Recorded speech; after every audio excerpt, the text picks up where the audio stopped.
وانشق البحار.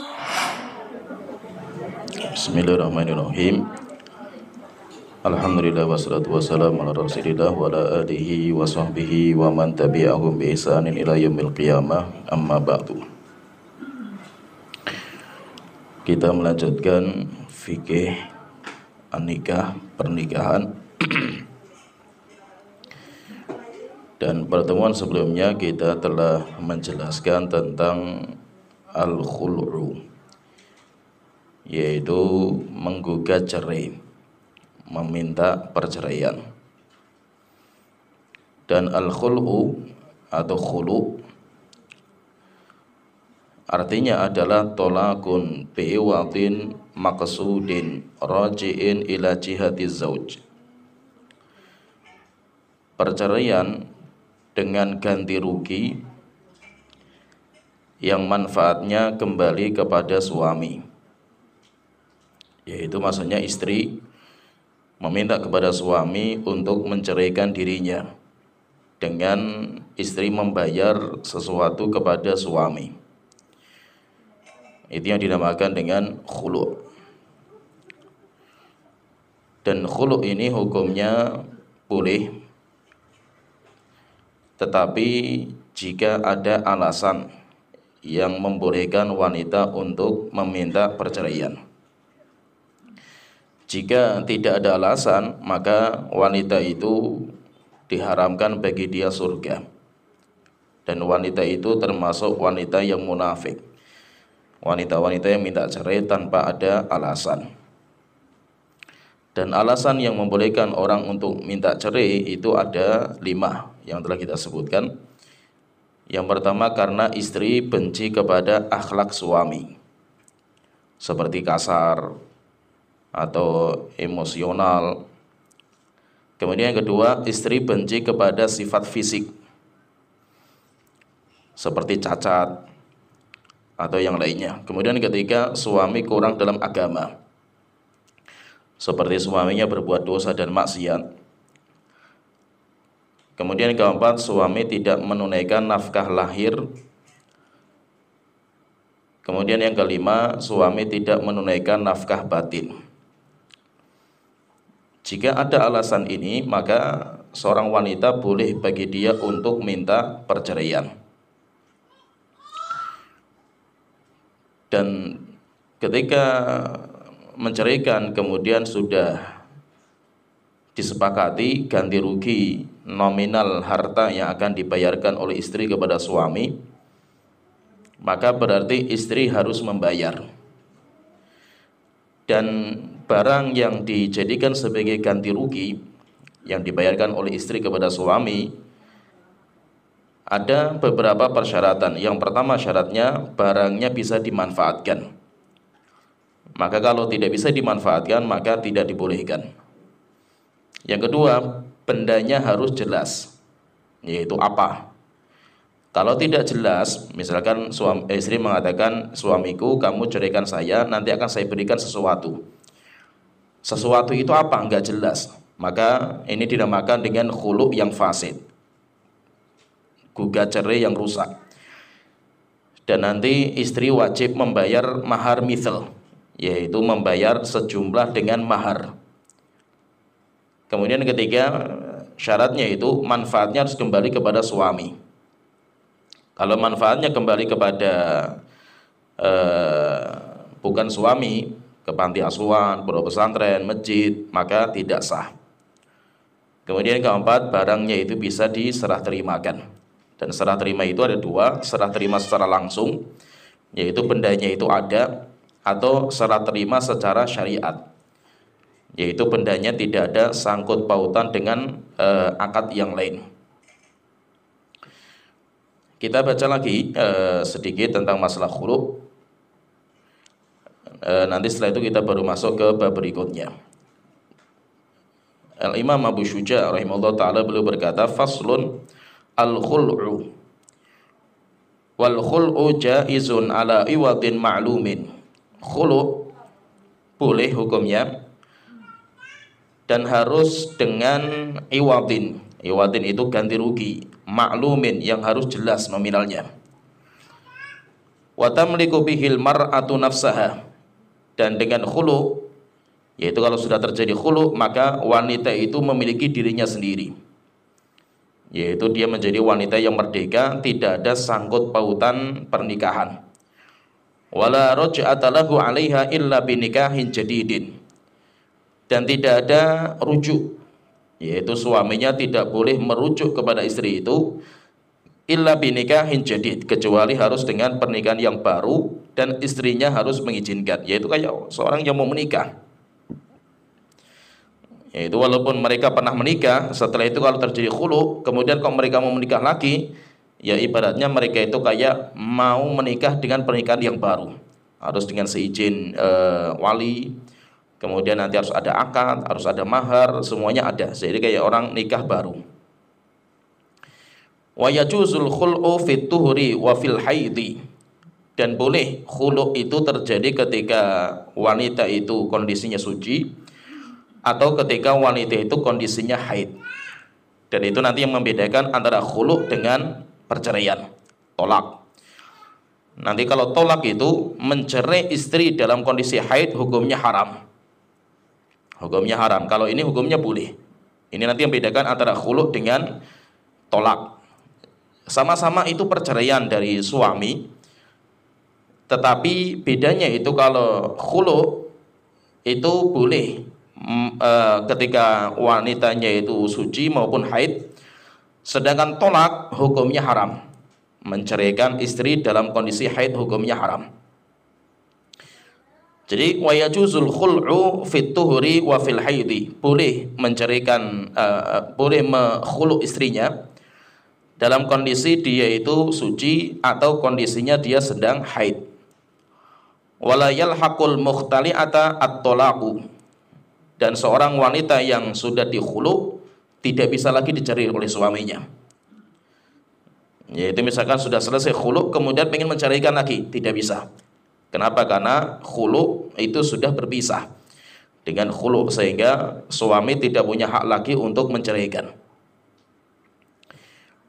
Nah, sekarang kita masuk di bab yang berikutnya, yaitu bab at-tolak, yaitu masalah perceraian.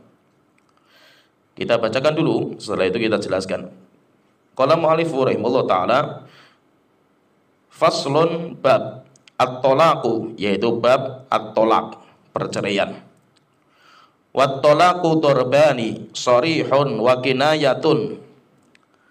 Lafat tolak, yaitu lafat perceraian, itu ada dua macam. Sharihun, lafat yang jelas, wa kinayatun, dan lafat yang ngambang. Yaitu kalau jelas itu tidak ada kemungkinan kecuali hanya satu kemungkinan, yaitu kemungkinan hanya cerai. Kalau kinayah itu memiliki banyak kemungkinan, sehingga masih ngambang bahasanya. Fassarihu thalathatu alfaz. Lafat yang jelas ada tiga macam, itu kalau bahasa Arab, yaitu bahasa Arabnya ada tiga, at-tolaqu wal firaqu was-sirah. Baik dengan bahasa tolak, tolak tuki, kamu saya cerai, atau anti tolik, kamu adalah wanita yang sudah saya cerai, atau firaq, farok tuki, atau saroh tuki. Jadi ada tiga lafaz kalau dalam bahasa Arab. Tapi kalau bahasa Indonesia cuma satu, cerai. Tidak ada bahasa yang lain. Kalau suami mengatakan kamu saya cerai, kalimat cerai itu sudah kalimat sorry. Sehingga kalau terlontar kalimat seperti ini, maka jatuh perceraian. Dan itu lafaz ini namanya sorry, lafaz yang jelas. Tapi kalau dalam bahasa Arab ada tiga. Cuma ini semua nanti artinya cerai semua. Tolak, firaq, sirah, itu bahasa Arab Indonesianya artinya cerai. Wala yaftaqiru sarihut talaqi ila niyah. Dan lafaz yang sharih, lafaz yang jelas, tidak membutuhkan niat.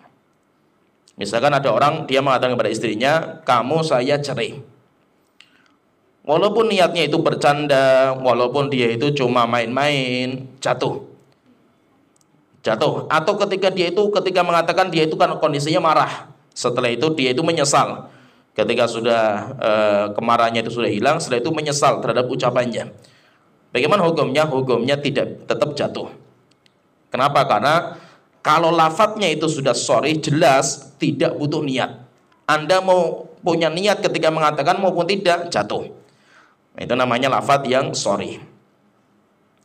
Wal kinayatu, sedangkan lafadz yang kinayah itu lafadz yang memiliki kemungkinan yang lain. Kullu lafdzin ihtamalat talaqa wa ghairahu. Setiap lafadz yang mungkin artinya tolak dan mungkin artinya yang lain. Contohnya misalkan, sudah kita pisahan sampai di sini saja. Sudah kamu pulang ke rumah keluargamu ke sana. Ya, itu kalimat-kalimat seperti ini kalimat ngambang. Kalimat seperti ini kalimat namanya kinayah, yaitu lafadznya itu kinayah. Wa yaftakiru ila niyah. Kalimat seperti ini ketika keluar maka butuh niat. Misalkan suami mengatakan kepada istrinya, sudah kita pisahan saja. Kalimat pisahan itu bukan kalimat yang jelas menunjukkan perceraian. Mungkin cerai, mungkin tidak. Maka kalimat kita pisahan saja sampai di sini, maka suaminya ditanya, niatnya apa ketika kamu itu mengatakan seperti itu? Niatnya cerai atau tidak? Kalau suaminya gitu mengatakan, ya saya tadi niatnya cerai, cuma saya menyesal. Berarti jatuh. Jatuh. Kenapa? Karena ketika dikeluarkan lafadz itu niatnya itu untuk bercerai, maka jatuh. Kalau niatnya enggak, saya itu niatnya enggak bercerai, cuma saya itu untuk menyelesaikan ribut. Istri saya itu ngomelnya enggak berhenti-berhenti gitu. Akhirnya saya ngomong saja, wes kita pisahan saja sampai di sini itu. Akhirnya baru diam istri saya kan. Cuma saya niatnya enggak bercerai, saya niatnya itu cuma istri saya itu supaya diam saja itu. Kalau seperti itu berarti tidak jatuh. Ya, terkait ada paham ya, masa ini global, nanti kita jelaskan satu persatu. Kemudian beliau mengatakan wan nisa'u fihi dorban. Dan wanita yang dicerai ada dua macam.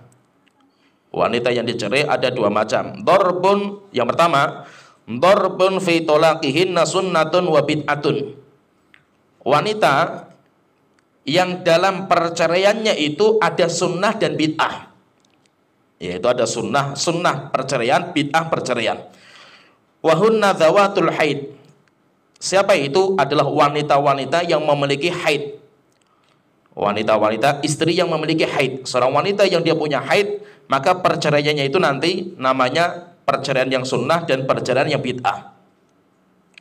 Fasunnatu, perceraian yang sunnah, nanti akan kita jelaskan sunnah itu apa. Maksudnya sunnah itu bukan ini, berarti sunnah dicerai itu, bukan. Maksudnya sunnah itu perceraian di mana Rasulullah mengakui. Rasulullah itu mengakui perceraian itu sah dan Rasulullah mengakui. Ayyuqi at-talaqa fi tuhurin ghairi mujami'in fihi. Yaitu seorang suami menjatuhkan perceraian kepada istri dalam kondisi istri itu suci, belum berhubungan intim dengan suaminya. Nanti akan saya jelaskan, nanti akan saya gambarkan maksudnya itu apa. Jadi wanita yang dicerai itu dia itu dalam kondisi suci dan belum berhubungan. Belum berhubungan itu namanya perceraian yang sunnah. Wal bid'atu, sedangkan cerai yang bid'ah, perceraian yang bid'ah, ayyuqi at-talaq fil haidi. Seorang suami menjatuhkan perceraian dalam kondisi istri sedang haid. Itu namanya tolaknya namanya bid'ah. Au fi tuhrin jama'a fihi, atau dalam kondisi istri sedang suci yang sudah berhubungan dengan suaminya. Itu dinamakan perceraian seperti ini, namanya perceraian bid'ah. Nanti kita bahas semua lah, nanti kita bahas. Maksudnya ini pembahasan global dulu. Kemudian yang kedua, macam perceraian yang kedua, wanita yang kedua, darbun wa darbun laisa fi talaqihinna sunnatun wala bid'atun. Wanita di mana perceraian mereka tidak ada sunnah dan tidak ada bid'ah. Yaitu tidak ada sunnah dan bid'ahnya. Wahunna arba'un, dan mereka itu ada 4 wanita. Yaitu wanita yang dicerai tidak ada sunnah dan bid'ahnya, itu ada 4 wanita. Yang pertama shaghiratun, wanita yang masih kecil. Wanita yang masih kecil itu berarti dia belum haid. Wal ayisatu, dan wanita yang sudah menopause, yang sudah tua di mana tidak keluar dari haid lagi. Wal hamilu, dan wanita yang hamil, wanita yang sedang hamil. Kemudian yang keempat, wal mukhtali'atul lati lam yadkhul biha, wanita yang khulu. Khulu sudah kita bahas di pertemuan sebelumnya kan. Wanita yang khulu, yang minta cerai, di mana wanita itu belum berhubungan sama suaminya.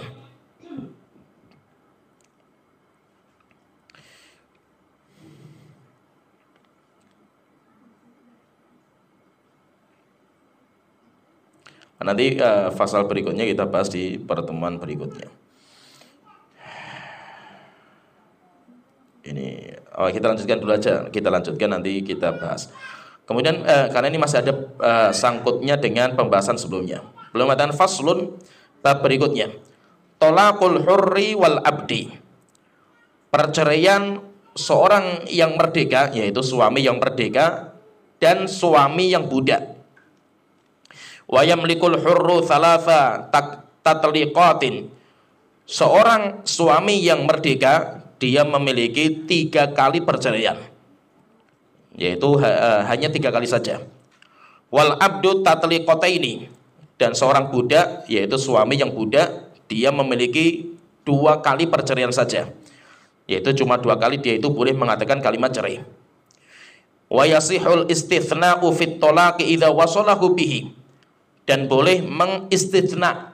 Istithna itu kecuali, mengecualikan dalam tolak selama disambung, selama kalimatnya itu sambung.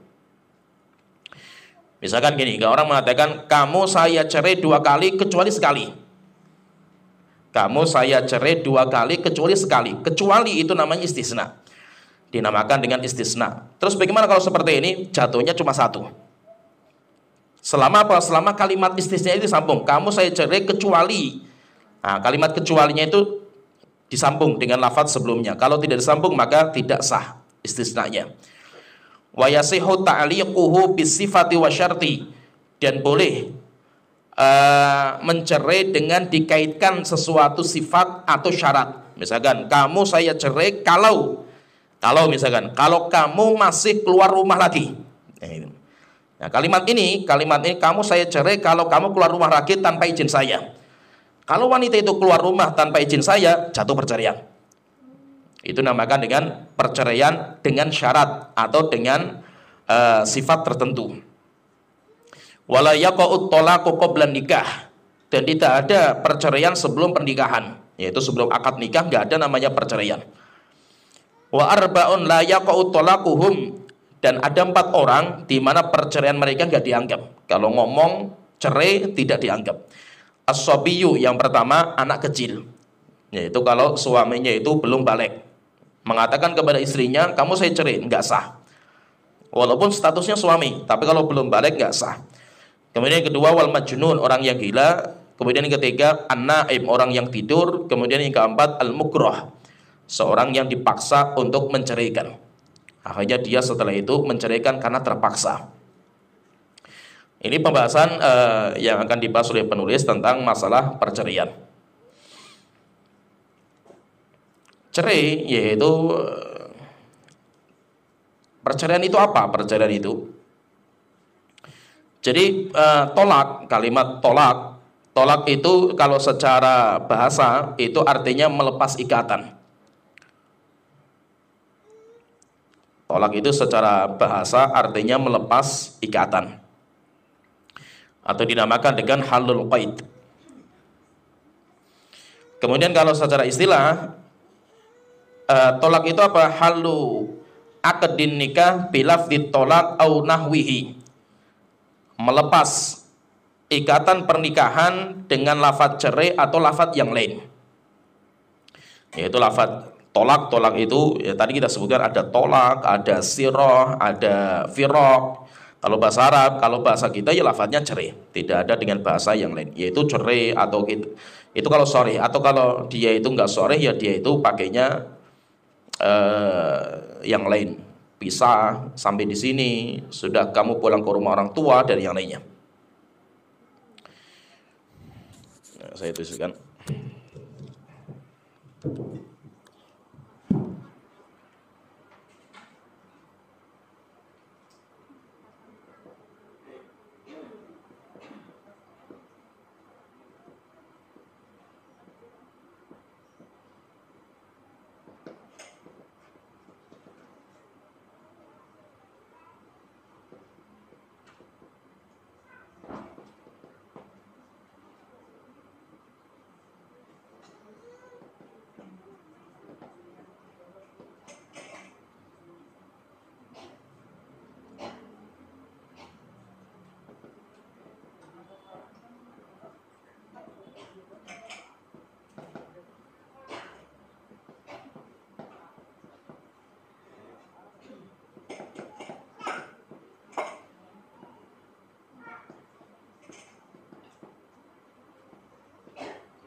Ya, jadi tolak, apa sih tolak itu?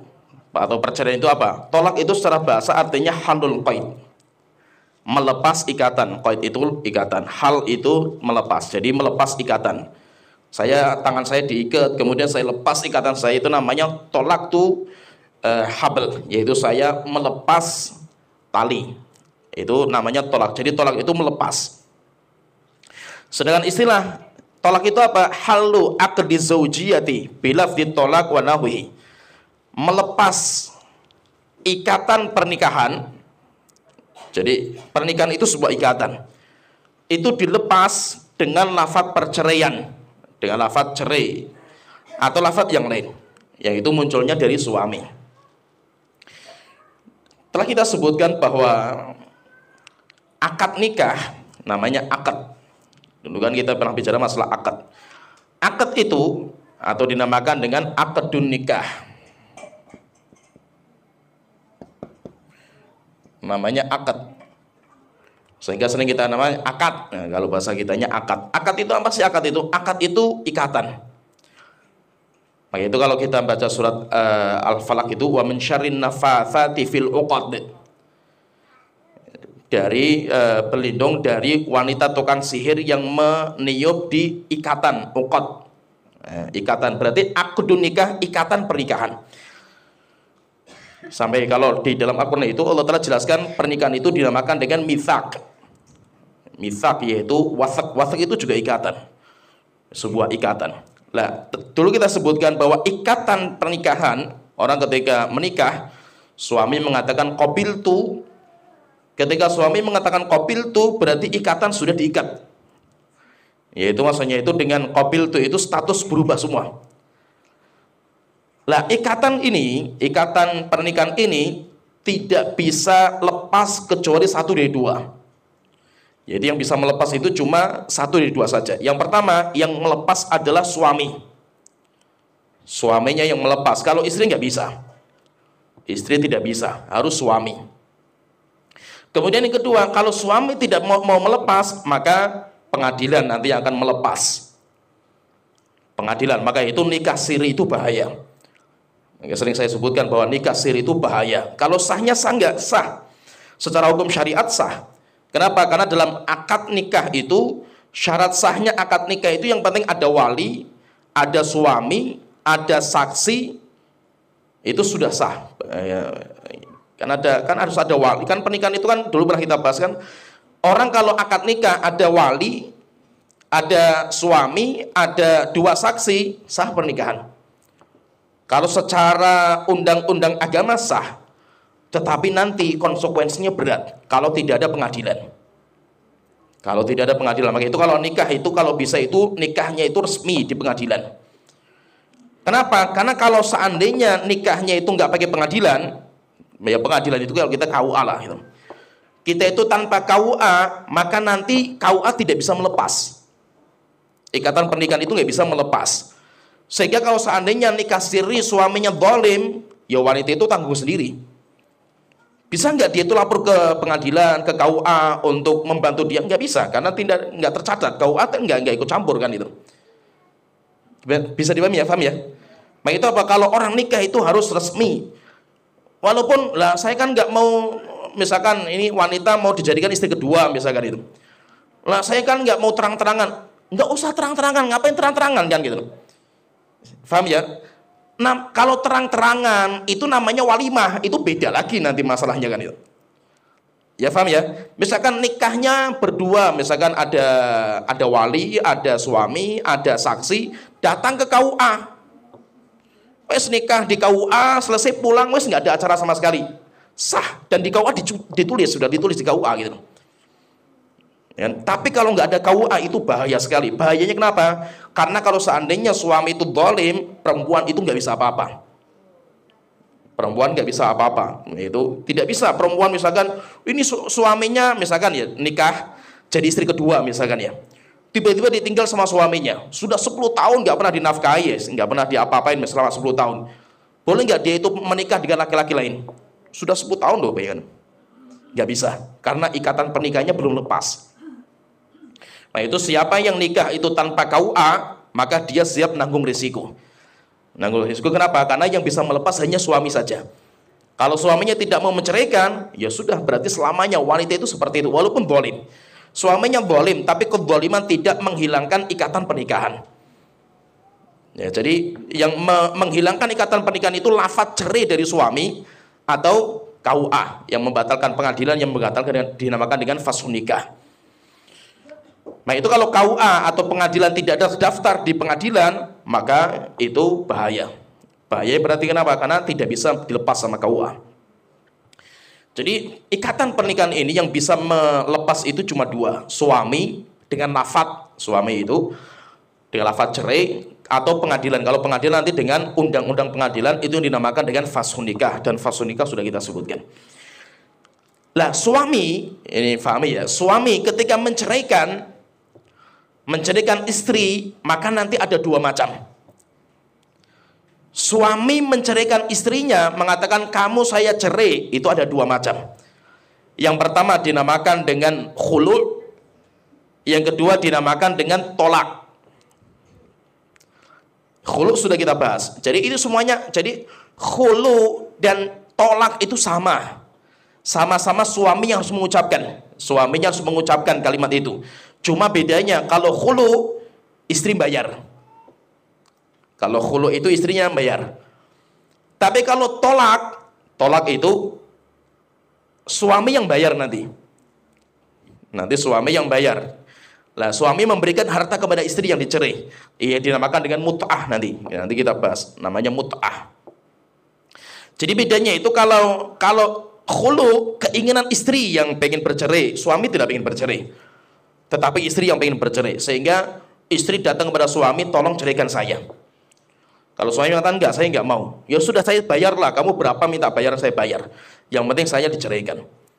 Nah, berarti apa? Berarti kalau khulu itu suami menceraikan bukan keinginan dia, keinginan istrinya dengan syarat istrinya bayar kepada suaminya. Itu dinamakan dengan khulu. Kalau tolak, suami mencerai istrinya karena keinginan suami, bukan keinginan istri. Walaupun istrinya nggak terima, ya tetap jatuh gitu. Misalkan suaminya ya ributlah sama istrinya, istrinya masih cinta kepada suaminya. Tetapi apa? Suaminya katakan enggak, kamu saya cerai. Walaupun istrinya nggak setuju sama sekali, keluarga besar istri nggak terima, nggak, tetap jatuh. Tetap jatuh. Kenapa? Karena itu namanya tolak. Itu namanya tolak. Dan nanti suami yang menceraikan istrinya itu harus membayar mut'ah. Harus membayar harta nominalnya nanti ya kayak disepakati bersama berapa sih nominalnya. Harus diberikan kepada istrinya. Nah, jadi intinya ini yang kita bahas ini adalah perceraian dari suami. Suami yang menceraikan istri, suami yang melepas ikatan. Suami yang melepas ikatan. Kalau khulu istri yang membayar, kalau tolak suami yang membayar. Ya, jadi ini itu dinamakan dengan tolak. Jadi tolak itu halu aqdi zaujiyati, melepas ikatan pernikahan bilafdz tolak wa nahwihi, dengan bahasa tolak atau bahasa yang lain.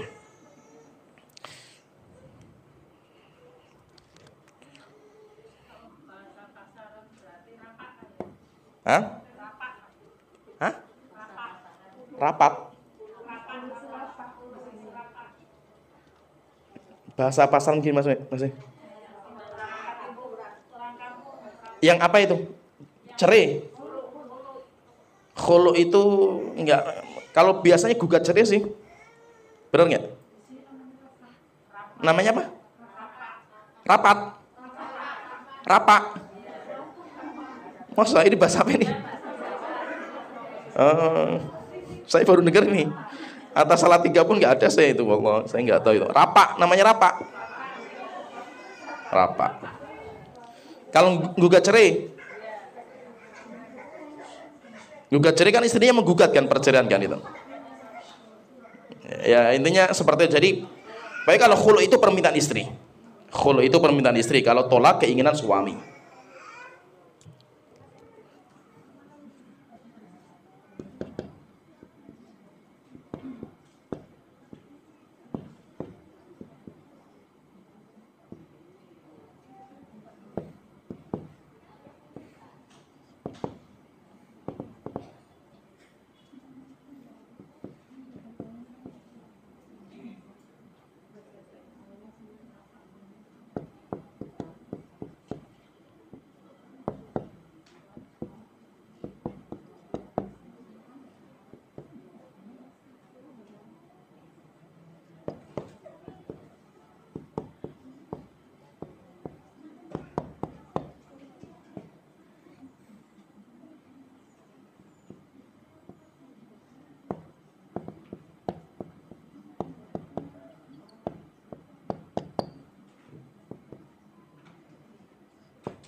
Ya, sekarang kita masuk di lafadz.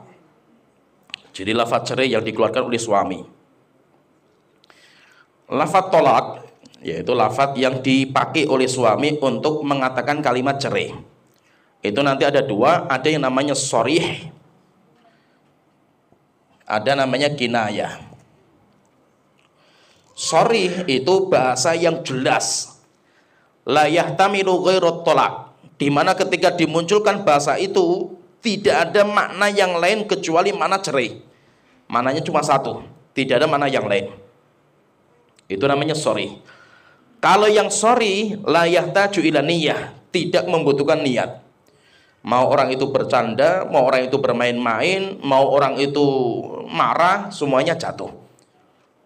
Semuanya nanti jatuh. Maka itu hati-hati, kalimat cerai itu nggak main-main. Suami itu nggak main-main ketika mengatakan kalimat cerai. Maka itu ada sebuah riwayat Rasulullah mengatakan salatun jidduhul jid wa ghusluhul jid. Ada 3 perkara di mana seriusnya jatuh, bercandanya juga jatuh. Yaitu diantaranya nanti masalah cerai. Masalah cerai itu bercanda saja jatuh. Misalkan kita ngobrol dengan teman-teman, misalkan gimana kondisi kamu, itu sudah saya cerai itu, padahal belum, tapi dia ngomong seperti itu, berarti jatuh perceraian. Jadi kalimatnya itu, ini kalimat yang sharih. Kalau kalimat yang sharih itu kalau di bahasa Indonesia itu cuma satu, cerai, tidak ada bahasa yang lain. Tapi kalau bahasa Arab itu bisa 3, bisa 3, dan itu semuanya ada di Al-Quran. Nah itu sebenarnya kalau kata para ulama itu kalimat cerai, tolak itu sebenarnya bahasa jahiliyah. Yaitu orang Arab jahiliyah itu memakai kalimat itu. Setelah itu datang Islam dan diteruskan oleh Islam. Yaitu kalimat cerai dengan memakai kalimat tolak atau sirah atau firaq, itu semuanya ada di Arab jahiliyah zaman dulu. Datang Islam dan Islam itu mengakui kalimat itu. Nanti ada beberapa bahasa dalam Arab jahiliyah. Terkadang Islam itu mengakui dan menjalankan lagi. Terkadang Islam itu mengakui tapi merubah hukumnya. Contohnya misalkan nanti masalah li'an, kemudian masalah zihar. Nanti akan kita bahas li'an, zihar, itu semuanya bahasa cerai kalau di Arab jahiliyah. Kalau dalam Islam enggak, nanti dibedakan lagi, ada hukum sendiri nanti. Walaupun bahasanya masih dipakai, bahasa zihar, bahasa li'an, bahasa ila itu masih dipakai dalam Islam, cuma maknanya dirubah. Nanti ada pembahasan sendiri, ada makna sendiri. Kalau ini enggak, ini tolak, ini bahasa Arab jahiliyah dan hukumnya masih berjalan. Demikian juga nikah. Jadi Islam itu tidak, jadi gini, maksud gambarannya itu Islam itu tidak datang membawa hukum yang baru. Nikah dengan adanya wali, adanya saksi, itu termasuk salah satu pernikahan model orang Arab jahiliyah. Cuma orang Arab jahiliyah model pernikahan itu banyak. Ada yang sistemnya seperti nikah yang diakui sama Islam, ada yang sistemnya itu kumpul kebo. Jadi ada juga nanti orang Arab jahiliyah itu modelnya seorang wanita misalkan dia pengen menikah, jadi modelnya itu dia bikin bendera di atas gentengnya. Nah, berarti kalau ada bendera itu berarti siapa lagi yang laki-laki yang pengen masuk. Nanti kalau wanita itu hamil didata nanti, oh saya berhubungan intim sama si A, si B, si C, terus didata sama wanita itu. Nanti kalau hamil tinggal dia pengen nikah sama siapa gitu. Dari 10 orang ini, saya pengen nikah sama si C misalkan itu. Wes si C harus menikahi. Itu diantara model lagi pernikahan orang Arab. Jadi pernikahan orang Arab itu banyak. Ada juga pernikahan orang Arab itu diendokkan wanita itu. Maksudnya apa ya diendokkan itu ya? Itu rupanya ada juga di Ustaz, saya kaget juga itu. Jadi misalkan gini, ada seorang wanita dia itu pengen punya anak keturunan orang hebat. Kiai misalkan atau pahlawan perang atau tokoh kabilah, maka perempuan itu dindoki dulu gitu loh. Paham ya? Ditaruh di rumahnya kiai itu sampai hamil baru bawa pulang. Itu, dan itu rupanya ada di beberapa tempat itu saya dapat cerita seperti itu dari teman-teman saya yang dakwah itu. Ada beberapa adat yang seperti itu di kampung-kampung itu. Nah, jadi itu model Arab. Jadi pernikahan Arab itu banyak sekali. Lah yang diakui sama Islam cuma satu, yaitu model pernikahan kita ini, yaitu pernikahan di mana seorang laki-laki yang ingin menikahi seorang wanita itu datang ke wali, kemudian akadnya sama wali, kemudian disaksikan oleh saksi. Ini salah satu model pernikahannya orang Arab, tapi diakui dalam Islam. Nah, demikian juga tolak. Tolak itu istilah Arab jahiliyah, diakui sama Islam dan sampai sekarang masih dipakai. Jadi kalimat tolak itu nanti ada dua, ada yang sorry itu jelas, tidak ada kemungkinan yang lain kecuali kalimat berpisah. Yaitu kalau bahasa Indonesianya namanya cerai, kamu saya cerai. Sudah cerai saja kita wis. Jadi kalimat-kalimat cerai, pokoknya kalimat cerai muncul dari suami jatuh. Dan itu gak main-main, itu konsekuensinya bahaya. Bahaya nanti saya sebutkan nanti kita bahas juga kan masalah suami itu hanya punya 3 kali. 3 kali nanti akan kita bahas. Kalau sudah 3 kali sudah selesai wis, tidak bisa kembali selama-lamanya. Jadi nanti ada namanya iddah, masa iddah, yaitu rujuk, kemudian nanti iddah. Kalau sudah sampai 3 kali nggak ada namanya rujuk sama sekali, nggak boleh. Terus bagaimana kalau sudah terjadi dan setelah itu suami dan istrinya menyesal? Penyesalan nggak ada manfaatnya. Dan itu saya sering, maksudnya itu kasus seperti ini itu sering. Orang-orang yang konsultasi itu sering. Jadi orang yang dia itu sudah ngaji, setelah ngaji kan baru dari dia itu belajar lah gitu. Setelah itu dia cerita, Ustadz saya dulu itu mencari istri saya sudah berapa kali saya sudah nggak kehitung gitu loh. Terus gimana Ustadz itu? Ya sudah selesai, berarti sudah bukan suami istri lagi kamu itu. Dan nggak bisa kembali lagi karena kamu hanya punya 3 kali, nggak bisa lebih. Tidak bisa lebih. Suami hanya punya 3 kali. Dan nanti 3 kali itu yang bisa membatalkan cuma pernikahan dengan laki-laki yang lain. Jadi nggak main-main itu. Itu namanya tolak bain, nanti akan kita sebutkan. Nah, tapi kan kita dulu itu belum tahu hukumnya Ustadz kan itu. Yaitu orang mencerai 3 kali, dia itu nggak tahu hukumnya. Apa hukumnya kalau seperti ini? Dia nggak tahu hukumnya itu. Nggak tahu hukumnya, tapi jadi gini, orang nggak tahu itu nanti ada 2 macam. Orang tidak tahu itu ada 2 macam. Yang pertama, tidak tahu hukum. Yang kedua, tidak tahu konsekuensi. Fahami ya ini ucapan ini, penting ini. Jadi orang tidak tahu itu ada 2 macam. Tidak tahu hukum dan tidak tahu konsekuensi. Kalau orang tidak tahu hukum, maka dia diberikan keringanan, yaitu diberikan maaf.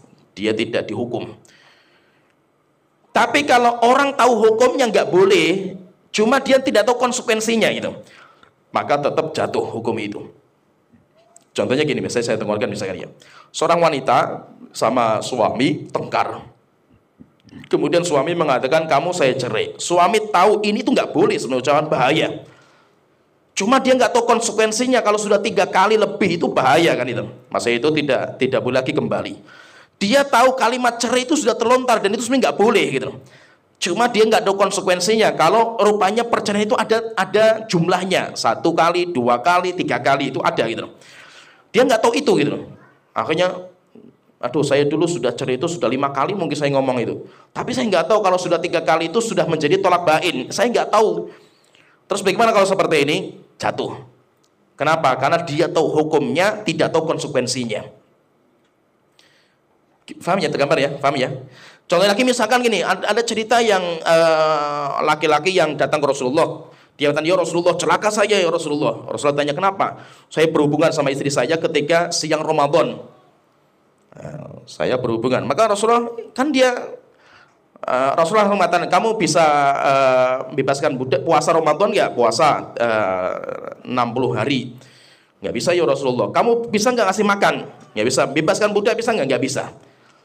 Ya kan? Menunjukkan apa? Menunjukkan dia itu tahu nggak boleh, cuma nggak tahu konsekuensinya. Rupanya kalau berhubungan itu konsekuensinya ini. Maka tetap jatuh. Maka itu hati-hati. Kalau sudah sampai terucap, dulu pernah terucap, walaupun itu masih zaman kita itu belum kenal sunnah lah, atau kita itu masih orang-orang jalanan lah, kita itu belum tahu, nggak peduli dengan agama, tapi pernah terucap, suami jelas pernah mengatakan kalimat itu, maka dihitung. Kalau sudah sampai 3 kali selesai. Dan sampai ada masa itu cerita, ini cerita nyata juga, yaitu jamaah seperti itu. Yaitu dia mengucapkan itu sebelum ya kenal sunnah lah, sudah berkali-kali, dan dia sudah punya anak banyak, bahkan sudah punya cucu gitu loh. Akhirnya konsultasi ke saya bilang ini hukumnya haram dan hubungan setelah ini namanya zina. Terus gimana Ustaz? Ya harus bercerai gitu loh. Oh nggak bisa Ustaz, sudah punya cucu, sudah punya rumah ini, terus gimana? Nggak bisa, tetap tidak bisa. Pokoknya ini saya sudah ngomong, tanggung jawab saya sebagai Ustaz itu saya menjelaskan mana yang benar, mana yang salah, kan saya jelaskan. Anda terima maupun tidak itu urusan Anda, bukan urusan saya. Kalau Ustaz itu jelaskan harus nunggu orang itu terima dulu, ya sampai kapan kita jelaskan kebenaran kan itu. Saya sebagai Ustaz saya jelaskan, Anda mau terima maupun tidak bukan urusan saya kan gitu. Akhirnya intinya marah lah, ngamuk sama saya itu, ngamuk. Setelah itu apa? Tetap mereka masih suami istri, masih suami istri. Suaminya, pokoknya marah sama saya lah itu, nggak mau ngaji lagi sama saya itu. Saya nggak peduli itu, bukan urusan saya kan. Antum ngapain tanya sama saya? Kalau antum tanyanya pengen mencari fatwa yang sesuai dengan hawa nafsu, ya jangan tanya sama saya kan gitu. Tanya sama saya repot gitu. Kalau tanya sama saya haram semua nanti kan gitu. Ini nggak boleh, ini nggak boleh, ini nggak boleh kan gitu. Ya kalau saya kan ini hukumnya seperti ini kan. Pernah juga itu ada orang tanya itu masalah bisnis, dia sudah punya bisnis besar, kemudian setelah itu baru tanya ke saya, Ustaz ini gimana hukum bisnis? Hukumnya haram, riba. Oh Ustaz itu riba semua itu, semua riba, semua haram itu. Ya, bukan urusan antum. Yang penting saya menjawab hukumnya seperti antum terima maupun tidak bukan urusan saya kan gitu. Ya kan, kalau pengen mencari fatwa yang membolehkan keinginan antum, cari ustadz yang lain, bukan cari saya kan gitu. Jadi banyak orang itu nggak siap ketika dia itu bertanya sama seseorang, dijawab tidak sesuai dengan keinginan, apalagi konsekuensinya panjang gitu. Masalah perceraian ini kan konsekuensinya banyak sekali kan itu. Apalagi dia sudah punya cucu, apalagi dia sudah punya rumah besar, sudah luar biasa. Setelah itu rupanya baru teringat kalimat-kalimat cerai yang dulu itu. Konsekuensinya apa? Harus cerai, harus pisah, bagaimanapun itu. Itu kan konsekuensinya banyak sekali kan itu. Lah belum tentu orang itu menerima ilmu setelah itu kan itu. Sehingga memang menerima ilmu itu berat. Nah itu intinya kalimat cerai itu jangan sembarangan. Jangan sembarangan itu kalau orang itu ribut. Masa itu ini ya tolonglah masa itu diperhatikan dalam keluarga. Kalau yang ribut itu suami yang marah, kalau bisa istri itu diam. Jangan malah ngompori gitu loh, dikipasi gitu loh dengan omongan-omongan. Akhirnya apa? Belum tentu suami itu kuat menahan kalimat cerai gitu loh. Demikian juga ketika seorang wanita itu yang ngomel, yang ngambek, suami itu harus diam juga gitu. Kalau suaminya ngomong, istri ngomong, terkadang kepucut nanti itu. Oh, kamu itu memang ya wanita, kamu saya cerai gitu. Teringat kalimat cerai itu memang dia itu sadar gitu loh. Tapi kan selesai baik-baikan semua kan setelah itu menyesalkan gitu. Terus bagaimana kalau seperti ini tetap jatuh perceraian? Maksudnya itu kita dalam berhubungan keluarga itu kalau bisa itu harus ada yang normal. Ya, harus ada yang normal, harus ada yang kalau yang lain sedang gila itu yang selain itu harus sadar gitu. Maksudnya itu gila itu ketika marah. Kalau yang lagi marah itu suami, ya istri itu diam saja, diam, menjaga mulut. Nah itu kenapa Rasul itu mengatakan siapa yang marah diam. Karena kalau marah ngomong itu bahaya sekali. Omongan itu akan menjadi kipas lah itu. Sehingga ketika ribut tambah ngomong, sudah suami istri ribut ngomong semua itu bahaya sekali itu. Syaitan nanti akan masuk di situ. Nah itu kalau lagi marah itu diam. Kalau marah itu diam. Jangan sampai nanti marah, suami marah ditanggapi lagi sama istrinya, kipasi lagi sama istrinya. Akhirnya suaminya nggak kuat kemudian ngomong kalimat cerai. Setelah itu nangis semua setelah itu kan itu. Ya kan? Setelah itu baru menyesal, tapi sudah terlambat kan gitu. Nah, maka itu apa? Harus ada yang normal di keluarga itu harus ada yang normal. Terkadang yang harus normal itu suaminya, terkadang harus istrinya. Kenapa? Karena kita lihat kondisi. Jangan sampai apa? Jangan sampai kalimat cerai itu keluar karena bahaya, konsekuensinya panjang. Konsekuensinya itu banyak sekali itu. Kalimat cerai itu. Jadi kalimat cerai itu nanti ada yang sorry. Kalau sorry itu jelas. Kalimatnya tidak ada kemungkinan yang lain kecuali cerai. Kemudian yang kedua ada kalimat cerai dinamakan dengan kalimat kinayah. Kinayah itu bahasa-bahasa selain kalimat cerai. Itu kalau cerai kan di bahasa kita kan sorry, tapi itu bahasa yang lain. Contohnya pisah, wes kamu pulang sana, wes sampai di sini saja, wes apalagi lah bahasa-bahasa seperti itu gitu. Yaitu bahasa-bahasa seperti itu. Lah, bahasa seperti ini, bahasa yang bisa bermakna cerai dan bisa bermakna yang lain, maka itu membutuhkan niat. Itu membutuhkan niat. Misalkan suami mengatakan kepada istrinya, wes ribut, misalkan setelah itu suaminya mengatakan, wes kita pisah saja sampai di sinilah itu. Nah, ketika kalimat ini keluar, kalimat pisah ini keluar, maka kita katakan kalimat pisah itu bukan kalimat cerai yang sharih. Itu bahasa kinayah. Maka tinggal ditanya suaminya itu, kamu tadi ketika mengatakan kalimat itu niat kamu apa? Niat kamu bercerai atau tidak? Kalau niatnya bercerai, jatuh perceraian. Tapi kalau niatnya itu enggak bercerai, enggak, saya itu niatnya enggak bercerai, maka tidak jatuh. Sehingga bahasa cerai itu nanti ada bahasa dua ini, sharih dan kinayah. Kalau bahasa Indonesia itu sharih itu cuma satu. Kalimat sharih itu cuma satu, yaitu kalimat cerai. Kalimat cerai. Tapi kalau bahasa yang lain itu semuanya nanti masuk ke bahasa kinayah. Gimana, tergambar, paham ya? Bisa dipahami ya? Ya.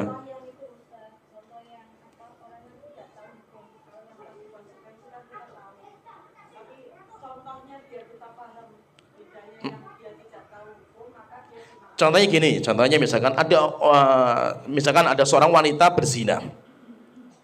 Ini wanita orang kafir yang ditaklukkan negerinya sama kaum muslimin, dibawa ke negeri Islam. Baru dia itu masuk ke negeri Islam, kemudian dia berzina. Akhirnya ditangkap sama kaum muslimin, misalkan ditangkap oleh pengadilan, kemudian disidangkan sebagai budak berarti kan. Ditanya, kenapa kamu berzina gitu loh. Lah, saya kan nggak tahu, karena dulu ketika saya di negeri saya namanya sama-sama suka itu kan boleh kan gitu. Kamu tahu nggak bahwasanya zina itu hukumnya nggak boleh itu? Ya saya nggak tahu. Yang saya tahu itu nggak boleh itu kalau dipaksa. Tapi kalau sama-sama suka kan boleh. Nah itu berarti kan dia nggak tahu hukumnya. Nah seperti ini boleh nggak orang itu dihukum? Nggak bisa. Dibebaskan orang itu. Maksudnya gimana? Contohnya gini, misalkan dia itu orang pedalaman yang nggak tahu apa-apa gitu loh, ribut, jadi dia itu mengatakan kalimat cerai itu nggak tahu hukumnya itu apa sih cerai itu, dikira itu bahasa gampang lah gitu. Apalagi beberapa budaya itu kan di Indonesia itu kan yang memiliki kalimat cerai itu kan istri, yang boleh mencerai itu istri kan gitu. Akhirnya kan ya, itu kan hanya istri, suami ngomong cerai kan gak ada masalah, wong itu hanya istri kan gitu. Karena ada beberapa budaya yang seperti itu kan di Indonesia itu. Jadi ada beberapa budaya di mana yang nikah itu yang bayar mahar yo istri, yang menceraikan yo istri, semuanya istri. Suami kan nggak punya apa-apa kan gitu. Itu ada budaya di negeri kita seperti. Akhirnya apa? Nganggep, wah itu kan cerai itu kan yang nggak boleh kan kalau istri yang ngomong kan gitu. Suami kan nggak ada masalah kan gitu. Dia ngomong seperti anggapan karena nggak apa-apa gitu. Dia itu nganggap kalimat ini tuh kalimat biasa, nggak ada masalah gitu. Nah itu berarti dia nggak tahu hukumnya. Cuma kalau dia tahu hukumnya, ini hukumnya nggak boleh. Cuma nggak tahu konsekuensinya, rupanya ada hitungan 1, 2, 3 itu ada gitu. Nah itu kalau seperti itu berarti dia jatuh. Jadi misalkan gini, dulu kita misalkan sudah menikah, sebenarnya kalimat cerai itu nggak boleh. Budaya kita tahu semua lah itu, menceraikan itu nggak boleh. Cuma dia nggak tahu pembahasan fikihnya kalau cerai itu nanti ada 3 kali. Dia nggak tahu itu gitu. Dikira kalimat cerai itu nggak apa-apa, yang penting nggak masuk pengadilan, nggak ada masalah lah itu. Kalimat cerai terucap sampai 100 kali, yang penting nggak pengadilan kan nggak ada masalah. Ada orang seperti itu banyak. Orang yang anggap seperti itu banyak gitu. Sehingga selama tidak masuk pengadilan berarti nggak apa-apa kan itu. Maksudnya itu nggak ada konsekuensinya itu. Nah kalau seperti ini berarti dia tahu hukumnya nggak boleh tapi nggak tahu konsekuensinya. Nah kalau seperti ini terus bagaimana hukumnya? Jatuh perceraian. Ya udah paham ya, bisa dipahami ya. Jam berapa ini ya? Nah, kemudian kita masuk di macam wanita yang dicerai.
Ya, coba perhatikan ini penting juga ini.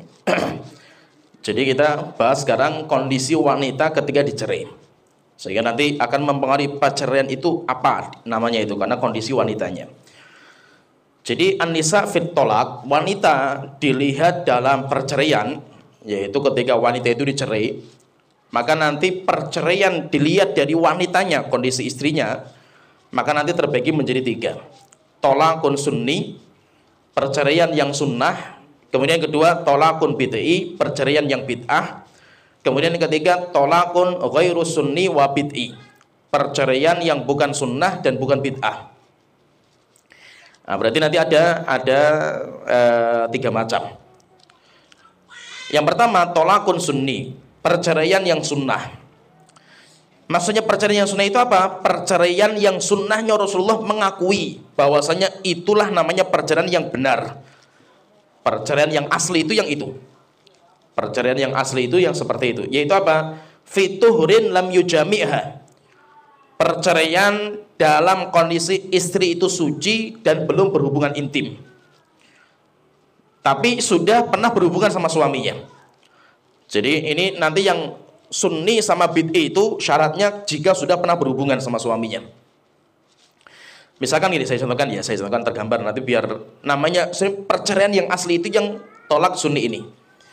Jadi kalau suami pengen menceraikan istrinya itu, kapan yang maksudnya itu waktu untuk mencerai itu kapan? Waktunya itu ketika istri itu sudah suci dan belum berhubungan.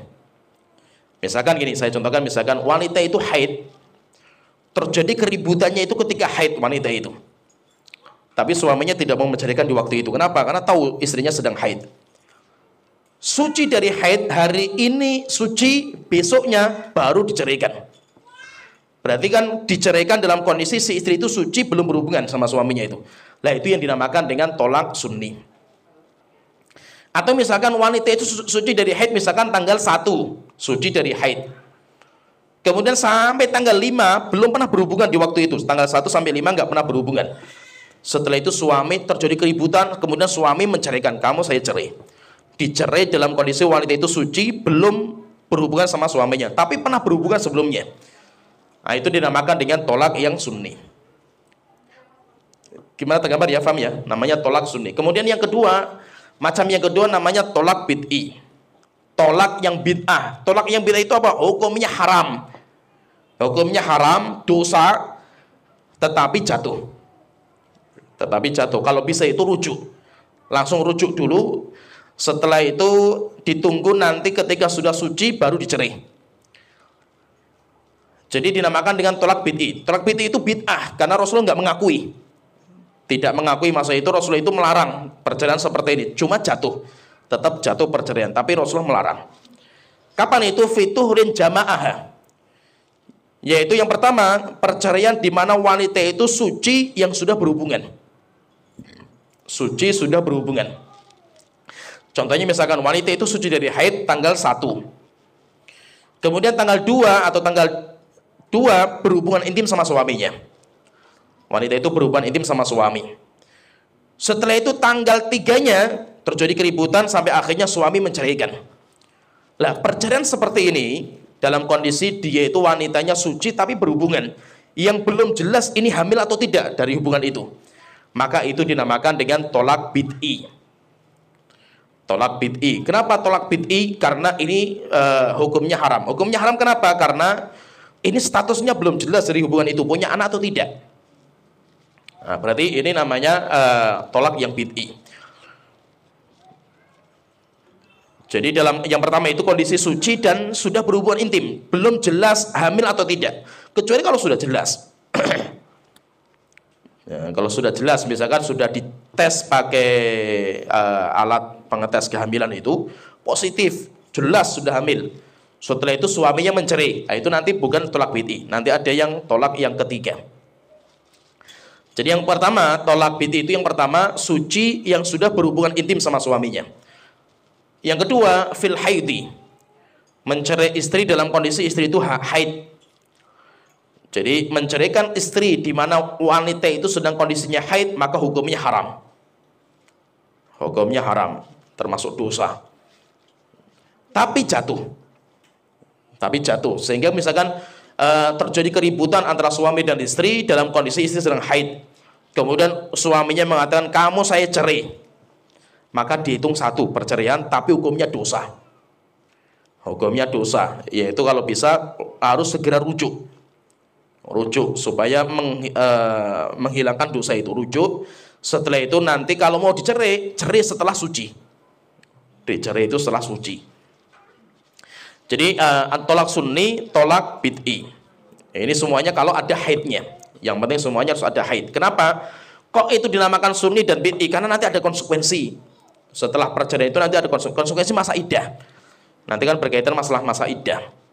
Dan yang ini, jadi yang dua ini, tolak sunni dan bid'i itu syaratnya itu, yang pertama syaratnya itu harus zawatul haid.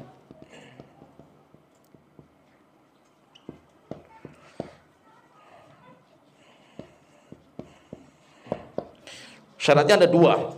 Jadi tolak yang namanya sunni dan bid'i itu syaratnya dua. Yang pertama, jika wanita itu punya haid. Wanita itu punya haid, maka nanti perceraiannya itu bisa sunni, bisa bid'i. Yang kedua, sudah pernah berhubungan intim, pernah berhubungan intim sama suaminya. Maka orang yang dia itu masih memiliki haid, wanita masih punya haid dan pernah berhubungan intim sama suaminya, maka nanti dicerainya itu ada dua macam. Ada namanya sunni, ada namanya bid'i. Kemudian yang ketiga, tolak yang ketiga itu tolak ghairu sunni wala bid'i. Perceraian yang tidak sunnah dan tidak bid'ah. Tidak sunnah, tidak bid'ah. Itu nanti ada 5 macam. Yang pertama, jadi ada 5 macam. Ini bebas kapan saja masa itu. Mau menceraikan kapan saja bebas. Jadi kalau ini kan enggak, ini ada aturannya. Kalau wanita yang punya haid itu ada aturannya. Kalau bisa mencerai itu setelah suci, yaitu jangan di waktu haid, setelah suci dan belum pernah berhubungan intim. Ini kan ada aturannya. Kalau wanita yang haid dan sudah pernah berhubungan itu ada aturannya. Kalau bisa jangan mencerai di waktu bid'ah, karena ketika mencerai di waktu bid'ah jatuh dalam dosa suami itu. Beda kalau kita itu mencerainya dalam kondisi sunni, maka itu boleh. Boleh nggak suami menceraikan istrinya ketika wanita itu suci belum berhubungan? Boleh, dan nggak berdosa. Suami itu nggak berdosa. Kenapa? Karena perceraian itu nggak berdosa selama dijatuhkan ketika wanita itu suci dan belum berhubungan.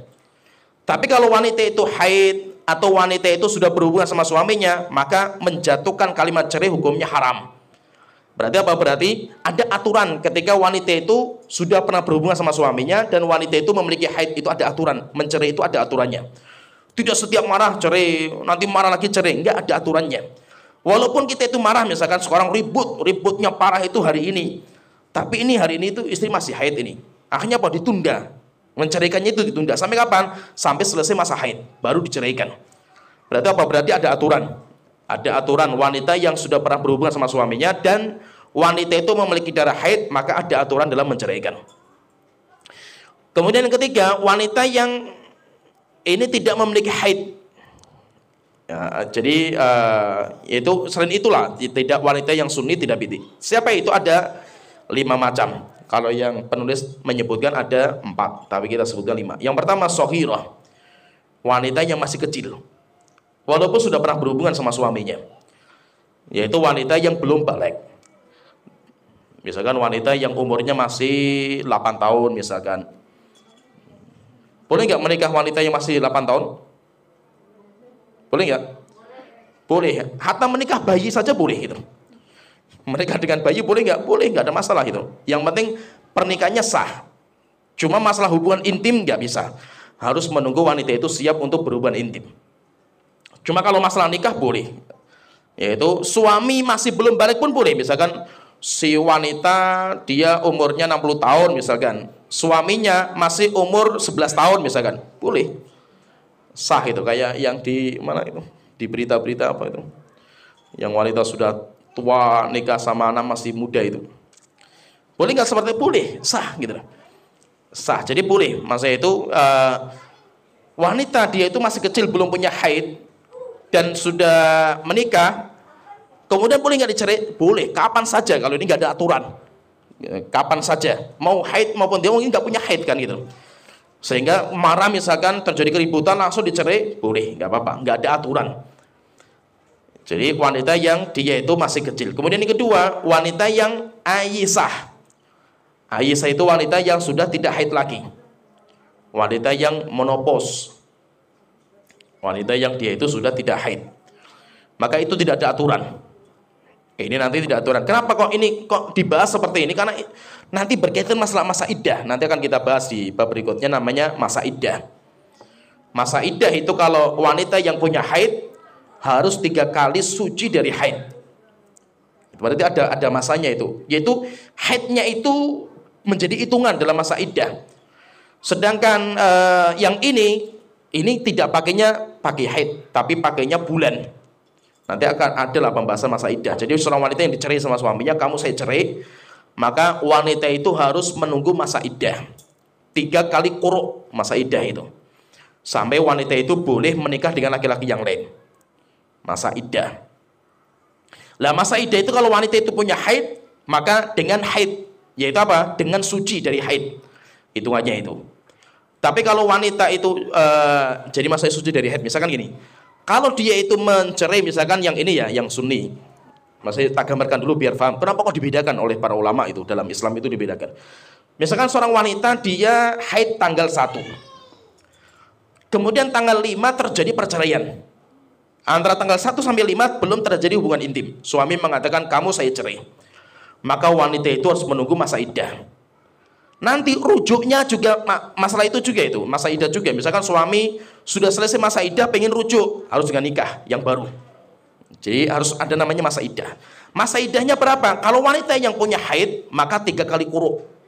Quru itu apa? Quru itu khilaf panjang di antara para ulama, ada yang matan suci, ada yang matan haid. Tapi pendapat yang paling kuat, quru itu adalah suci dari haid. Suci.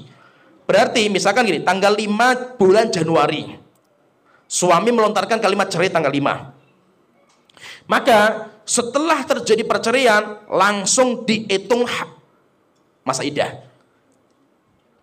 Ya, tanggal 5 kan, tanggal 5 Januari, dia wanita ini sudah jadi suci haidnya tanggal 1 tadi saya sebutkan. Tanggal 5 terjadi perceraian, belum ada hubungan intim antara keduanya ini. Maka tanggal 5 langsung dihitung iddah. Langsung dihitung itu sampai haid, itu baru iddah pertama. Nanti haid selesai, masuk waktu suci, itu iddah kedua. Iddah kedua. Nanti haid lagi, setelah itu suci, itu berarti sudah selesai. Masa iddahnya sudah selesai. Kenapa? Karena 3 kali suci. Nah, jadi hitungannya pakai itu nanti. Hitungannya pakai itu. Kalau dicerainya ketika masa iddah, misalkan, kenapa kok namanya bid'ah itu? Misalkan ketika suami menceraikan istrinya di masa waktu haid. Awal kali haid terjadi keributan sampai suaminya mengatakan kamu saya cerai. Maka nunggu sampai selesai haid baru dihitung nanti iddahnya. Ya paham ya? Berarti 7 hari dia haid nggak dihitung sama sekali. Sehingga wanita itu nggak dinamakan iddah, belum apa-apa wanita itu. Nah, berarti maksudnya apa? Kasihan wanita yang dicerai dalam kondisi hamil haid itu kasihan. Kenapa? Karena dia harus menyelesaikan haidnya dulu baru dihitung masa iddah. Sehingga nanti beda nanti aja. Jadi hitungannya masa iddah antara tolak yang sunni sama bid'ah itu beda. Kalau ini enggak, ini bukan pakainya haid. Karena dia enggak punya haid, tapi pakainya adalah bulan. Jadi yang pertama soghirah, anak kecil. Kalau anak kecil misalkan dicerai tanggal 5, tanggal 1 Januari dicerai, kamu saya cerai tanggal 1 Januari. Berarti wanita itu kapan selesai masa iddahnya? Selesai masa iddah berarti Januari, Februari, Maret. Tapi pakainya nanti hitungannya itu pakainya Hijriyah, bulan Hijriyah. Berarti 33 bulan. 3 bulan selesai berarti masa haidnya selesai, masa iddahnya selesai. Jadi ini namanya soghir. Nanti ada sendiri lah pembahasan masa iddah itu ada sendiri. Jadi soghirah anak kecil yang belum balik. Kemudian yang kedua ayisah, wanita yang menopause.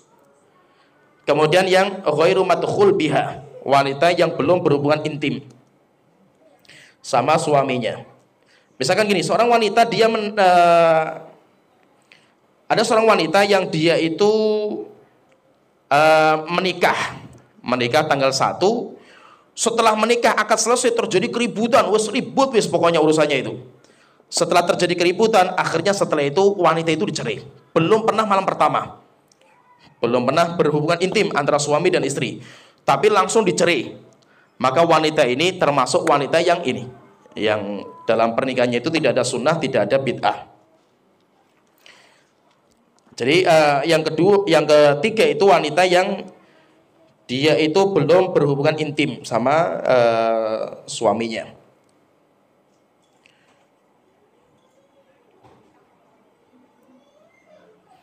Kemudian yang keempat, al-mukhtali'ah lam yadkhul biha. Wanita yang dia itu minta khulu, padahal belum pernah berhubungan intim sama suaminya. Misalkan suami istri menikah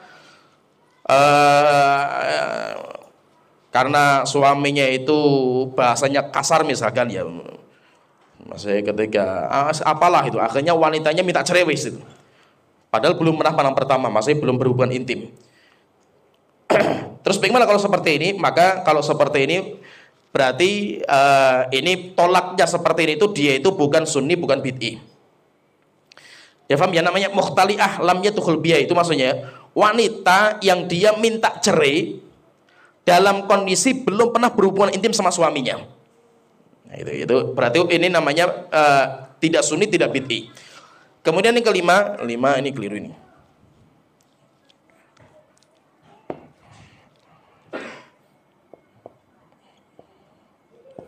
Hamil. Seorang wanita yang hamil. Misalkan seorang wanita yang dia itu sedang hamil dicari sama suaminya. Boleh nggak mencari istri dalam kondisi hamil, boleh nggak? Apalagi hamilnya sudah 8 bulan, sudah mau lahiran, cerai misalkan. Boleh nggak? Boleh. Boleh. Ya. Tapi nanti iddahnya beda. Jadi iddahnya itu beda. Makanya ini nanti berkaitan masalah iddah sehingga dibedakan. Iddahnya beda. Kalau wanita yang hamil, maka iddahnya sampai melahirkan. Misalkan sudah 8 bulan, cerai, 7 hari lagi hamil, lahir. 7 hari lagi. Setelah itu wis bebas. Wanita itu boleh menikah dengan laki-laki yang lain. Nah, berarti intinya wanita berkaitan dengan masalah perceraian itu nanti ada 3 ini. Wanita yang dicerai dan perceraian itu namanya cerai sunni, sunnah. Kemudian wanita yang dicerai dinamakan perceraian bid'ah. Wanita yang dicerai dinamakan perceraian yang tidak sunnah dan tidak bid'ah. Ya paham ya, bisa dipahami ya? Ya sampai di sini, nanti kita lanjut lagi masalah perceraian, masih ada banyak permasalahan di masalah perceraian, nanti kita bahas di pertemuan berikutnya.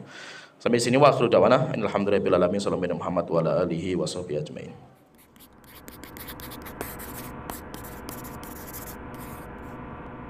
Donasi dakwah multimedia Nida Salam. Berikan donasi terbaik Anda untuk dakwah dan pendidikan Islam.